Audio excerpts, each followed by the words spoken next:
악한 사람들. 우리는 지금 사순절 절기를 지내고 있습니다. 제2의 수요일로 맞아 시작하여 이제 제 사순절 첫째 주일과 이제 둘째 주일을 오늘 맞이하게 되었습니다.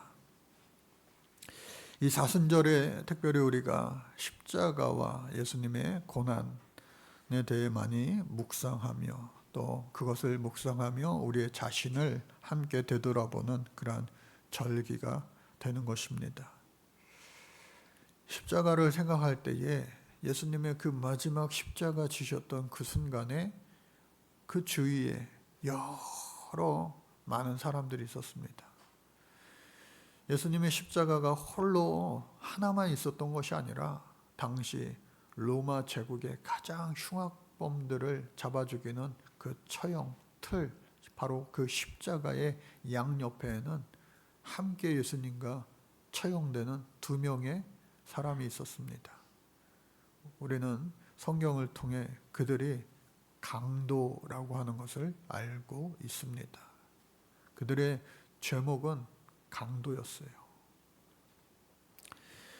그런데 그 2명의 강도의 운명은 다르게 되었습니다.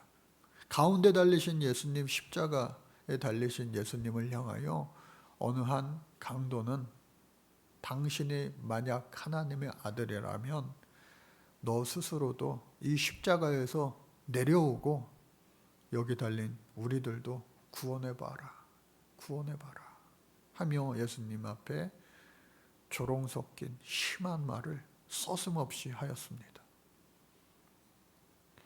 그러나 그 반대편에 있던 강도는 예수님을 보니, 그리고 함께 짧은 시간이지만 있어 보니 이가 하나님의 아들이신 것을 알고 주여 당신의 나라가 임할 때에 나를 기억하여 주옵소서 하며 온전한 진짜 회개를 하였다라고 하는 겁니다. 시간이 되어 양쪽 강도들은 다 죽었어요. 그리고 마지막으로 예수님께서도 죽으셨습니다. 그 마지막 순간에 로마의 군인들과 또 백부장 그리고 예수님을 끝까지 함께 하였던 그 예수님의 여자 제자들 그룹, 예수님의 어머니 마리아를 비롯하여 야고보 요한의 마리아, 또 살로메, 또 글로바의 아내 마리아 등등을 비롯하여 또 많은 군중들이 있었을 텐데 그 중에는 예수님의 그 마지막 임종을 슬퍼하며 함께했던 이들뿐만 아니라 오늘 말씀 제목처럼 예수님을 시험했던 악한 사람들도 그 자리에 함께 있었다. 대제사장들과 또 서기관들과 율법사들과 또 오늘 등장하는 사두개인, 헤롯 당원들, 기타 등등의 많은 사람들이 그것을 오가며 예수님의 십자가 달린 모습을 보며 이제 끝났다, 끝났어. 아유, 이제 속 편하게 잘 수 있겠다. 다리 뻗고 잘 수 있겠다 하는 생각을 했을지도 모르겠어요.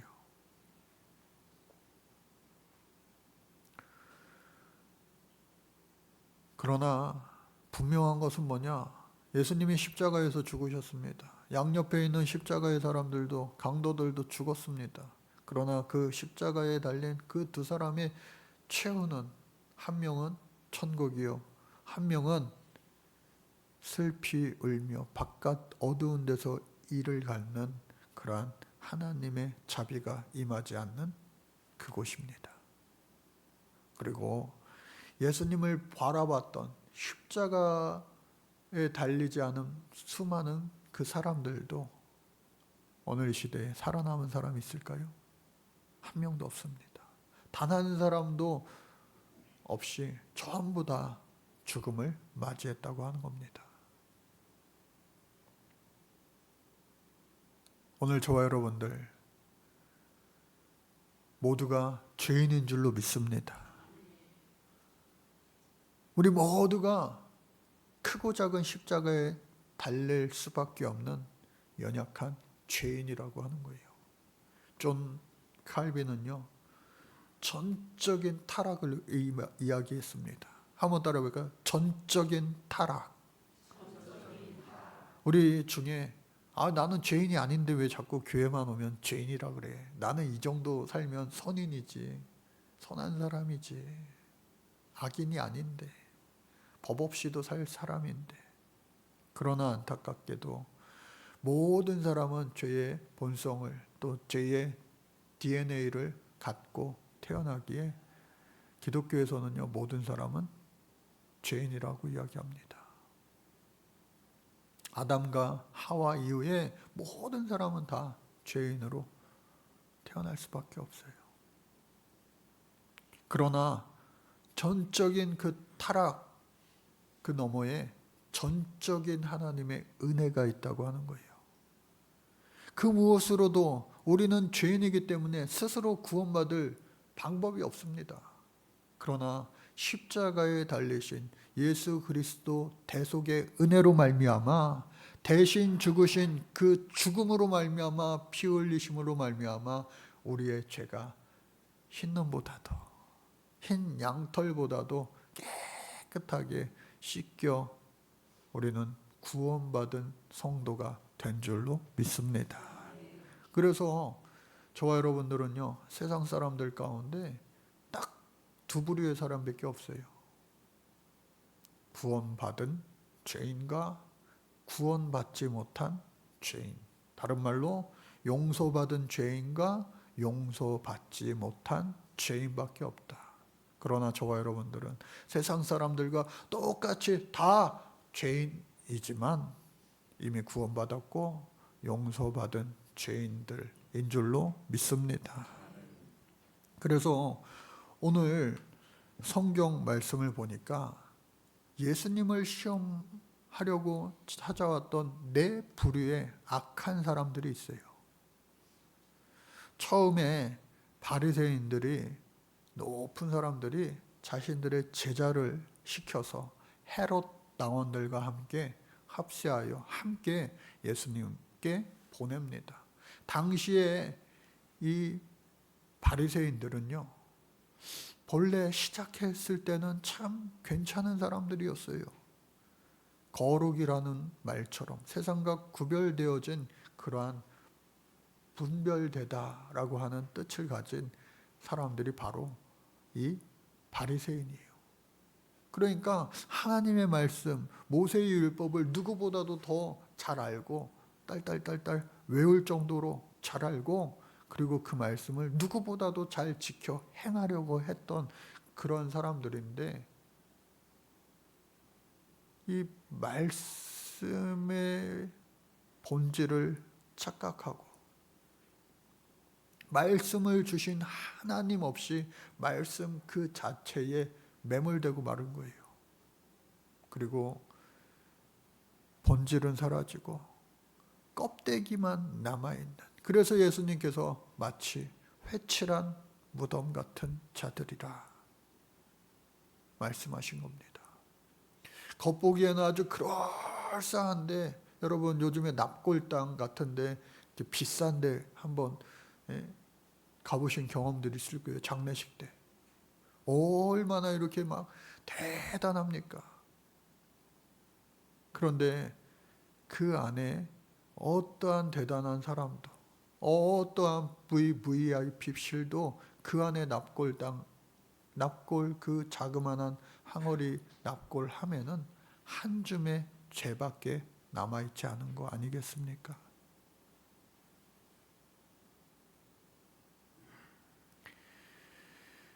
당시에 이 바리새인들은요, 누가 뭐래도 종교 지도자였습니다.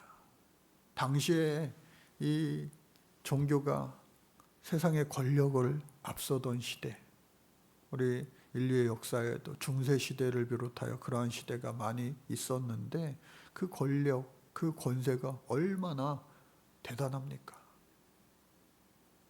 그러한 바리새인들의 제자들과 그리고 당시에 로마 제국 치하였지만 이스라엘의 왕을 세워 그 왕위를 계속해서 이어받았던 헤롯 왕가의 정치인들, 거기에 포함된 헤롯 당원들이 합세하여 이제 예수님을 처음 찾아갔어요. 그 자들을 향하여 예수님은 악한 사람들이라 말씀하셨습니다. 여러분, 세상 살면서 여러분들 만남의 축복이 있기를 주님의 이름으로 축복합니다. 가만히 있어도요, 세상이 가만히 나를 안 둡니다. 요즘 세상은요. 아유, 전화도요, 이상한 전화가 얼마나 많아요. 전화 안 받으면 그만이지 문자로 보냅니다. 카카오톡으로 보냅니다. 야, 얼마 전에도요, 제가 저장되지 않은 전화번호가 있는데, 목사님, 저희 아들 결혼해요. 장가가네요. 오셔서 꼭 축복해 주세요. 그래가지고 그 링크를 누를까 말까, 누를까 말까. 눌러야 돼요? 말아야 돼요? 말아야 돼요. 둘둘 말아야 돼요. 요즘에는요, 정말로 함부로 이거 누르기가 힘든 어려운 세상이 된 거 아니겠어요? 그래서요, 제가 이거 도대체 이게 누구지? 그래도 목사니까 딱 문자를 보면 목사님이구나, 아니면 장로님이구나, 권사님이구나, 대충 알 수가 있어요. 감으로. 그래서 몇몇 목사님들한테 제가 이 번호 누구야? 누구야? 누구야? 물어보니까 딱 답이 나오더라고요. 안전한 번호예요. 그래서 딱 눌렀더니 아들 결혼식이 맞아요. 그러니까 돌다리도 계속해서 두들기면서 다니는 거예요. 당신의 아이를 내가 납치해서 데리고 있어요. 아빠, 엄마.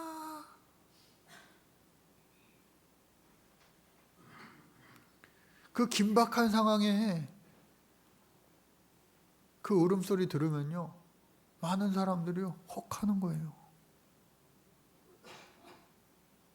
그러한 일이 여러분들 살면서 없기를 주님 이름으로 축복합니다.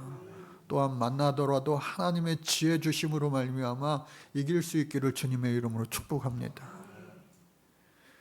사기꾼들이요, 얼굴에다 사기꾼 써갖고 다니면은 우리가 얼마나 좋아요. 그런데 진짜 노련한 사기꾼들은요, 사기꾼 아닌 것 같은데 사기치는 사람이 고단수 사기꾼 아니겠어요?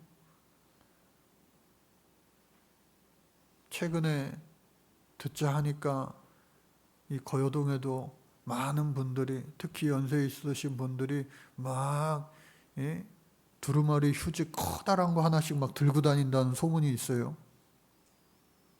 피라미드겠죠. 그런데 여러분들 또 나도 가야지 하면서 안 좋은 일 생기지 않기를 또 주님의 이름으로 축복합니다.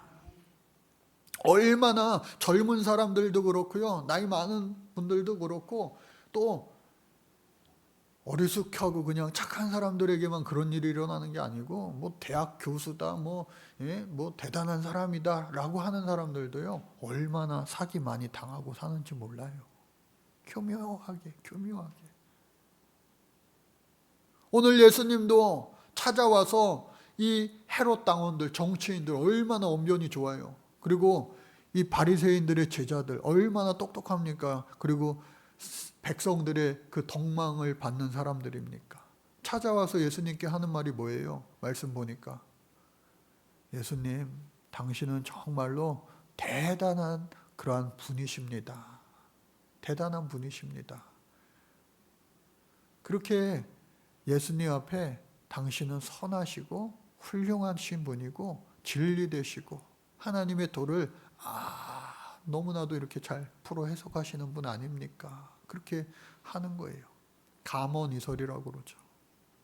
그런데 여러분, 이러한 감언이설에 우리가 빠져들기가 쉬워요.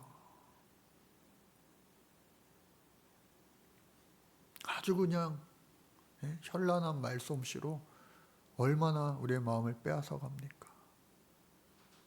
그때에 질문합니다. 사람의 마음을 혹하게 해놓고서 진짜 묻는 건 뭐예요?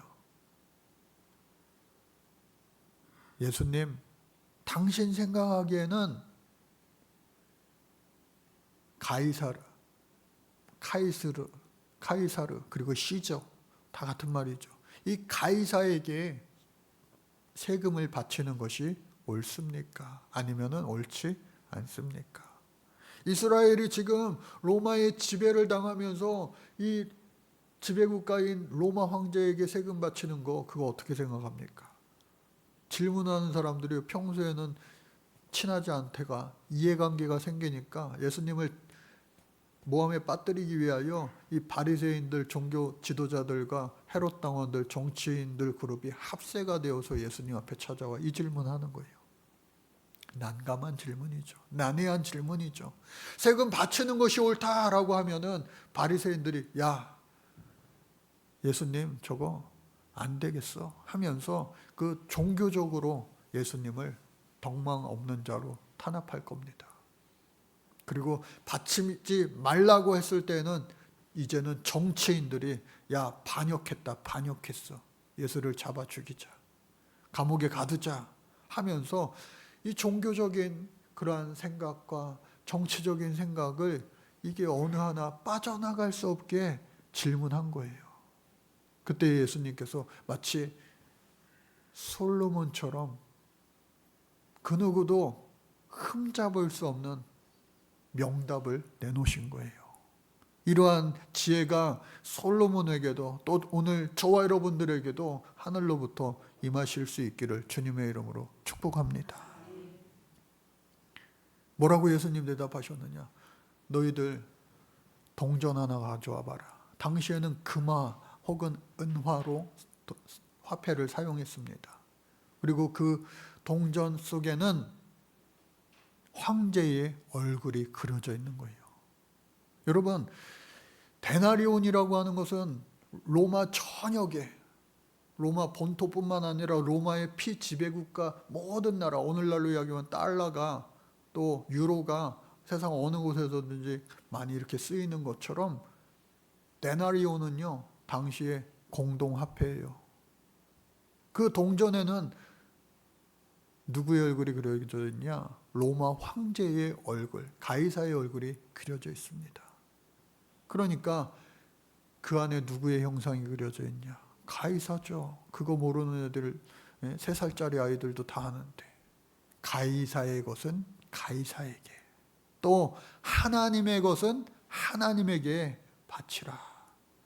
여러분 예수님께서 이 사순절 특히나 이제 고난주간 시작되는 그 종려주일 다음날 처음 하신 사역이 우리는 성전 정화 사건으로 알고 있어요. 성전에 가셔서 환전상들을 짐승들 파는 그 상을 다 뒤엎어 채찍으로 막 내리치셨다라고 되어 있는데 당시의 성전은요 이방인들이 들어갈 수 있는 그 공간, 이방인의 뜰이 있는데 그곳에서 세상상 사람들이 1년에 몇 번 되는 절기 가운데 이스라엘 백성들조차도 다 데나리온을 써요. 이스라엘 화폐는요 받지 않아요. 돈 취급하지 않아요. 우리나라 좋은 나라 할렐루야. 한국 돈 가지고 가도 요즘에는 막 받아요. 많은 나라들에서. 어느 나라 가면요 10,000원, 20,000원 이렇게 살면 50,000원짜리 바꿔줘. 그럼 돈 더 해줄게. 막 한국말로 해요. 그만큼 대한민국 위상이 좋아졌는데 당시 이스라엘은요 변두리 국가, 힘없는 나라, 망한 나라에 불과합니다. 이스라엘 돈 주면요 어디 가서 안 받아요. 안 받아. 데나리온만 받습니다. 그러니까 이스라엘 백성들 입장에서는 평상시에는 데나리온으로 쓰다가 예배할 때 특히나 헌금할 때만 이 이스라엘 돈이 가능한 거예요. 오늘 이 시대에도 우리가 그렇게 된다면 얼마나 불편하겠어요.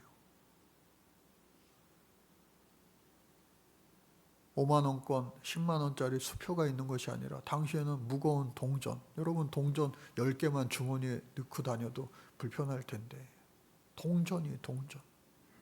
그러니까 이 사람들이 이스라엘 돈, 평상시에 사용하지 않는 돈은 없는 거예요. 데나리온으로 바꿔서 하나님 앞에 예배할 때 드리는 거예요. 왜? 사람조차도, 그 돈조차도 이방인의 것은 거룩한 성전에 들어올 수 없기 때문에 그러한 이유가 있는 거예요. 그것을 우리 예수님께서는 이와 같이 가이사의 것은 가이사에게, 하나님의 것은 하나님에게 라고 하는 한 문장으로 말씀하시니 그 양쪽의 사람들도 그 누구도 더 이상 예수님 앞에 털을 달지 못하고 흠을 찾지 못했다라고 하는 거예요. 이제 돌아왔습니다. 야, 어떻게 됐냐, 어떻게 됐냐. 예수님이요, 놀라운 대답을 하셔서 차마 말을 못했습니다. 아마 이렇게 얘기했을 거예요. 어떻게 됐어? 망했습니다.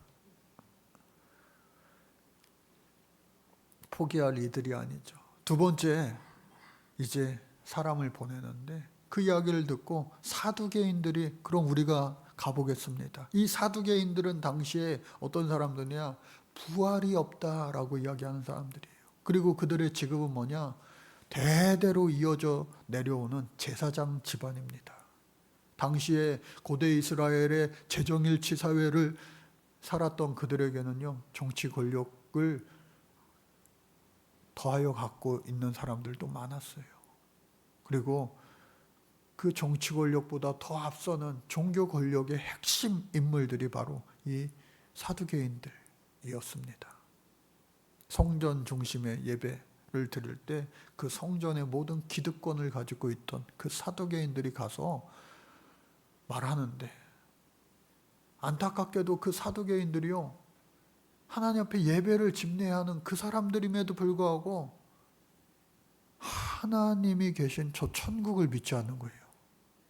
그리고 그러다 보니까 천사도 믿지 않고, 그러다 보니까 사람의 부활을 믿지 않는 거예요. 그러니까 영적 세계는 전부 다 믿지 않고 이 현실 세계에만, 눈에 보이는 것들만 믿고 살아가는 사람들이에요. 오늘 이 시대에도 우리가 신앙생활 하면서 혹시 그런 분들 있어요? 나는 교회 오면 참 좋아. 신앙생활 하는 거 재밌어. 설교도 세상에 뭐 여러 가지 특강이 있는데 그 괜찮아. 인생에 도움이 되는 것 같아. 그 정도 차원이 아니라 우리가 이곳에서 하는 모든 예배는요, 살아계신 우리 하나님, 우리끼리의 그냥 하나의 퍼포먼스가 아니에요.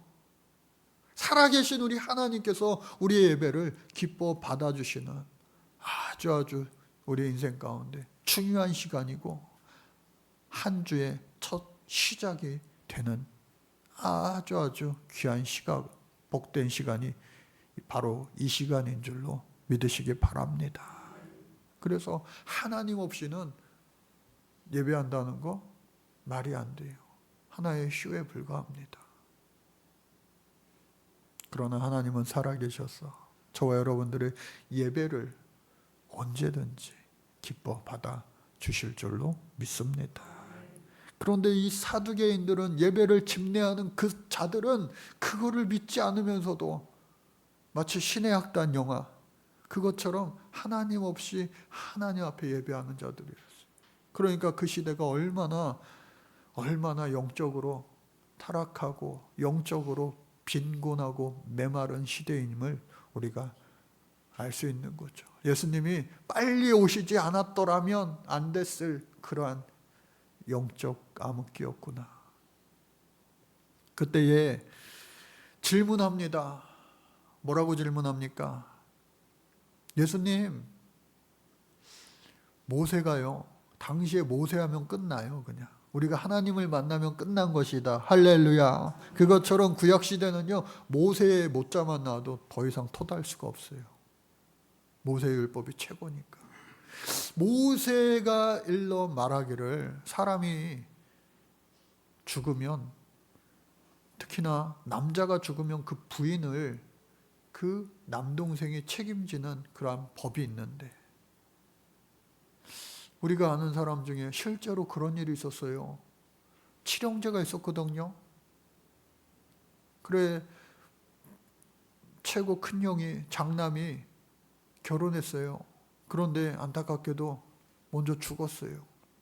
그러니까 그 첫 형수를 그 모세의 법에 따라서 이 홀로 된 이 여인을 먹고 살 수 있게 봉양해야 되니까 둘째 형이 아내로 맞아들여서 또 애를 낳아야지 또 책임져 주니까 그렇게 둘째 형수가 되었는데, 참 이게 무슨 사람의 운명이 이런가 싶을 정도로 둘째 형도 죽었어요. 그러니까 첫째 남편, 둘째 남편, 그 형제들인데 죽어나가는 거예요. 셋째도 그렇고 넷째도 그렇고 쭉 가서 마지막 7번째 막내에게 결국은 시집 왔는데 안타깝게 막내도 죽었어요. 그리고 그 여인도 죽었어요. 그러면은 예수님, 저 하늘나라에서 이들이 부활해서 다시 만난다면 그 여인은 그 7 형제 중에 진짜 남편은 누굽니까? 라는 질문을 한 거예요. 여러분, 이 질문에 만약에 여러분이 예수님이라고 한다면 뭐라 대답하시겠습니까? 어렵죠? 네? 수능처럼 우리 뭐 하나 찍을 수도 없고 대충. 네? 이거 참 어려운 질문이에요. 그때에 예수님께서 뭐라 말씀하시느냐? 너희가 성경도, 그 모세의 율법도 정확하게 그 본질을 알아야 되는데 그것도 알지 못하고 그냥 외우기만 했지. 또 하나님의 능력도 알지 못하는 거로 니네가 전부 다 오해하고 있는 거다.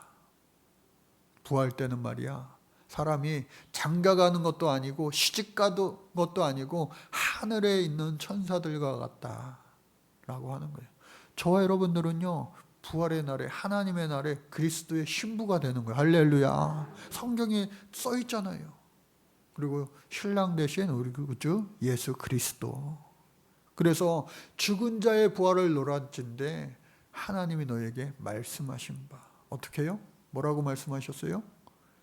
나는 아브라함의 하나님, 이삭의 하나님, 또 야곱의 하나님인데, 하나님은 그 죽은 자들의 하나님인 동시에 지금 어떻게 해요? 살아계셔서 살아있는 자의 하나님이시라. 하나님 오늘 살아계신 줄로 믿습니다. 우리가 하나님 살아계심을 인정하지 않는다면 마치 당시에 예수님 당시에 이 사두개인들과 별반 다를 게 없는 거예요. 우리의 찬양을요, 우리 하나님은요 기뻐 받아주실 줄로 믿습니다.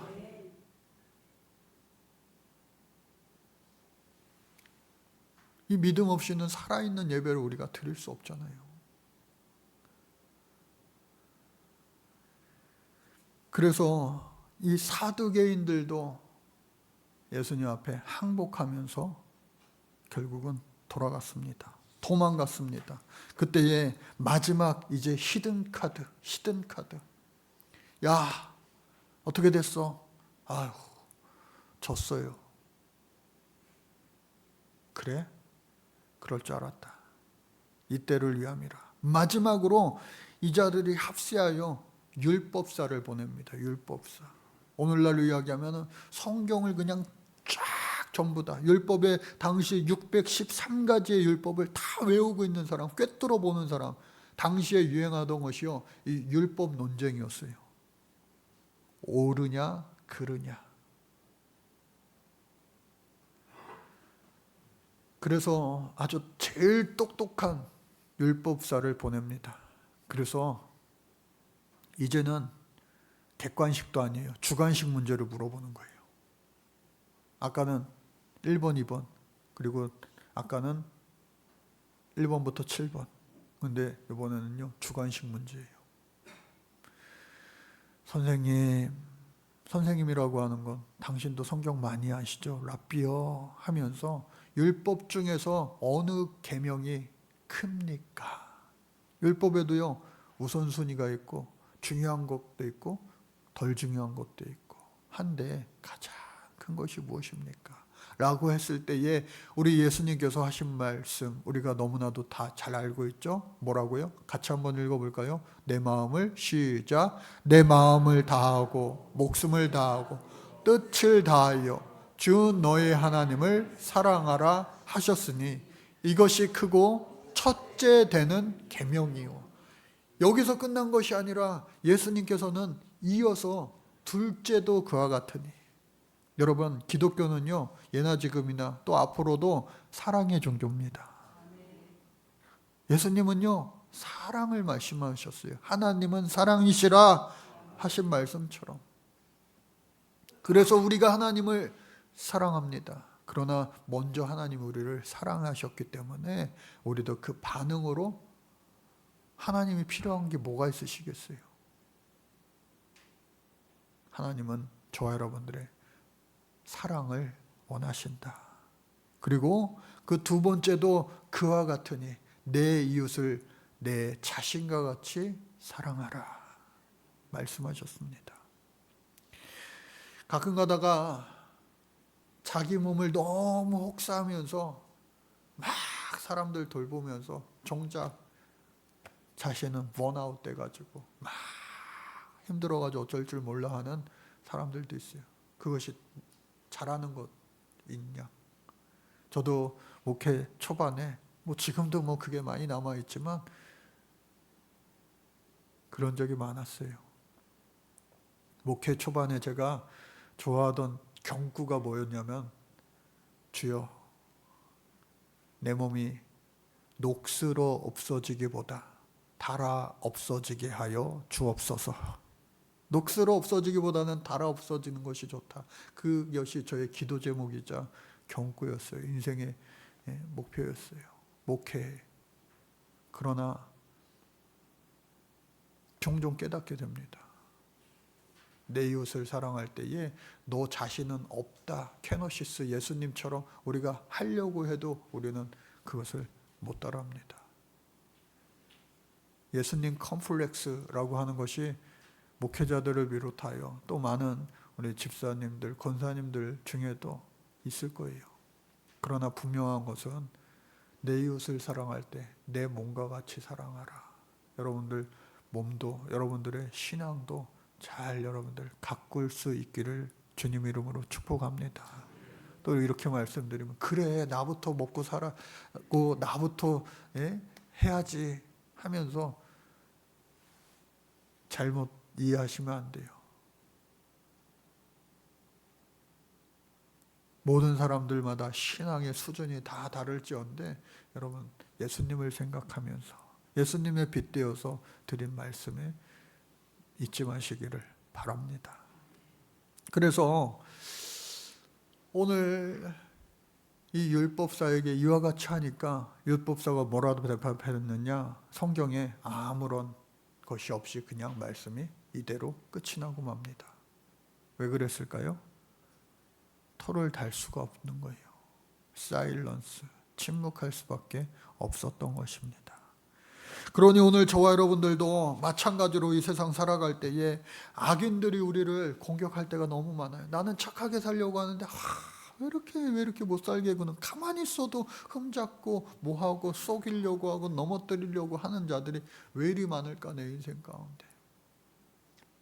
여러분 이 고난 가운데 있더라도 살아계신 우리 하나님을 바라볼 수 있기를 주님 이름으로 축복합니다. 하나님은 우리의 십자가 위에서도 역사하시고 십자가 위에서도 여전히 우리를 사랑하시는 우리 하나님이신 줄로 믿습니다.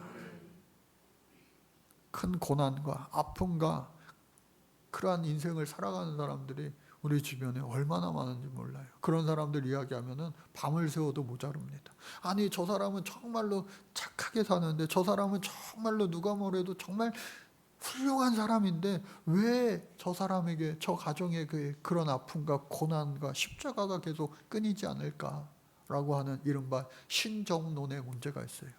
착한 사람이 왜 고통당합니까? 그런 책도 있는데, 제가 신학생 때 막 공부 열심히 이렇게 하고 하면서 궁금해가지고 교수님한테 못 물어보고 담임 목사님한테, 담임 목사님 왜 착한 사람이 고난, 고통 당하나요? 라고 그랬더니 그 목사님이, 아직도 목회 은퇴하지 않으셨죠?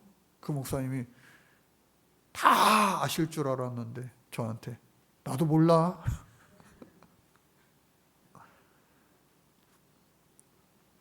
그게 정답인 것 같아요. 근데 이렇게 저렇게 막 설명하시려고 했다면 기억에 남지 않았을 텐데 나도 몰라. 그 한마디가 잊혀지지가 않는 거예요.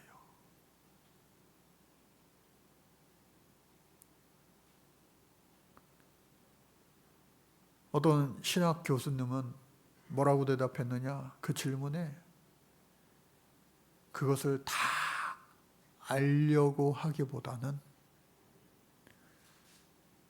그런 하나님을 더욱더 사랑할 수 있기를 바란다 라고 하는 대답을 남겼다고 그래요. 천국에 대해서도 우리가 다 알면 그게 무슨 천국이겠어요. 하나님에 대해서 우리가 다 안다라고 하는 사람은요, 오히려 교만하여 넘어지고 맙니다. 우리가 평생 알아도 다 알 수 없는 것이 하나님의 사랑이고 하나님의 은혜일 수밖에 없어요. 우리는요, 온 우주에, 세상에 티끌만도 못한 존재들 아니겠어요? 이 사순절 가운데 많은 사람들이 예수님을 찾아왔습니다. 병 고쳐주세요. 가르쳐주세요. 배부르게 해주세요. 예수님 믿고 천국 가게 해주세요. 그런 좋은 의도, 선한 의도, 갈급한 심령으로 찾은 사람들도 있지만 오늘 말씀의 제목처럼 예수님을 시험하기 위하여, 예수님을 곤경에 빠뜨리게 하기 위하여, 예수님을 험담하며 예수님을 죽이기 위하여 찾아온 이들도 분명히 있었음을 여러분들이 잊지 마시고, 예수님도 그러할진대 우리의 인생 가운데도 많은 사람들이 우리를 찾아오고 또 때로는 찾아가기도 하고 그러한 만남이 있을 터인데, 그 가운데서도 우리가 우리 예수님처럼 넉넉히 주의 이름으로, 주의 능력으로 이기며 살아갈 수 있는 최후 승리자, 그래서 천국의 주인공이 되는 삶을 살아갈 수 있게 되기를 간절히 바랍니다. 하나님 감사합니다. 우리의 인생 가운데 주님의 보호하심과 인도하심 따라 복된 만남들이 많이 있게 하여 주옵소서. 우리들도 누군가의 복된 만남의 주인공이 되어질 수 있는 하나님의 천군 천사와 같은 삶을 살 수 있도록 주님이여 축복하여 주옵소서. 가이사의 것은 가이사에게, 하나님의 것은 하나님에게. 오늘 저와 여러분들, 우리의 인생이 세상에 속하여 살지 않게 하시고, 세상에 속하여 살고는 있지만 나는 하나님의 아들이요 하나님의 딸임을 분명히 하며 살아갈 수 있는 하나님의 속한 자들로 살게 도와 주옵소서. 그러한 사순절 남은 절기가 계속 이어지고 부활의 참된 소망과 영광의 기쁨을 누리는 우리 모두 되게 하여 주실 줄로 믿고 의지하며 예수 그리스도의 이름으로 기도드립니다. 아멘. 우리 같이 찬양하시면서 준비하신 예물 봉헌하겠습니다.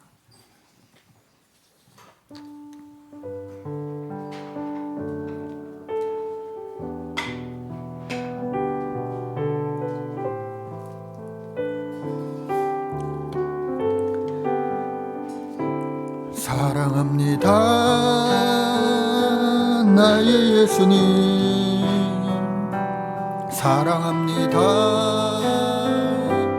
아주 많이요 사랑합니다.